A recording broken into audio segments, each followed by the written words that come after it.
Hello everyone and welcome to Monsters of the Mind. I'm the temporary host for today, Catherine Shipier.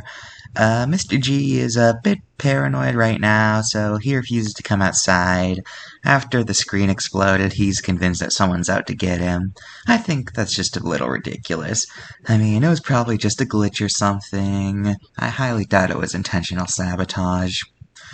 Anyway, today we're talking about a group of deer from Roman mythology known as Perytons.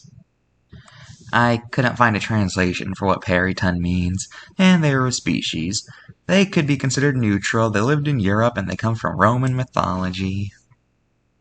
Perytons were depicted as technicolor deer with bird wings for arms. It's said that perytons are the reincarnation of the people who died when Atlantis went underwater.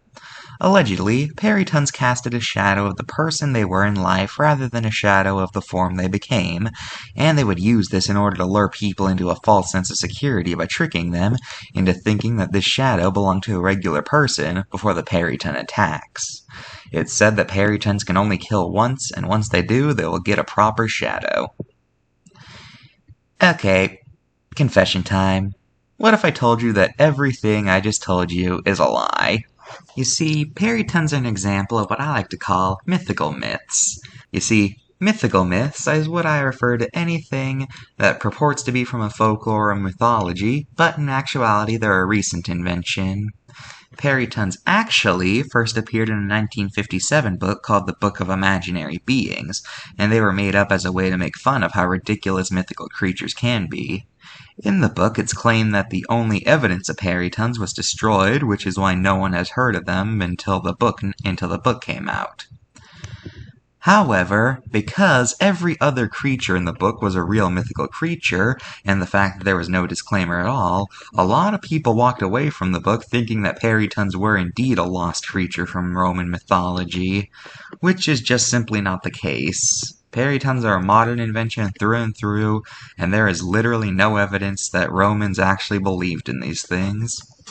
I tried talking to Vincent about these things, but according to him, perytons aren't real in his world either, so let's just look at the card. Well, the first error I should probably bring up is the fact that they're treating perytons unironically, even though, as I just said, perytons are a modern invention. In its origins section, it says it comes from Greek and Roman mythology. But, as I just said earlier, perytons actually first appeared in a 1957 book. Because of this, I'm not entirely sure of how to go about this card. I already pointed out the error in its wrongful origin, but should I rank the rest of it based on how accurate it is to its description? Yeah, maybe. Well, if we're going off that, this card is actually pretty good.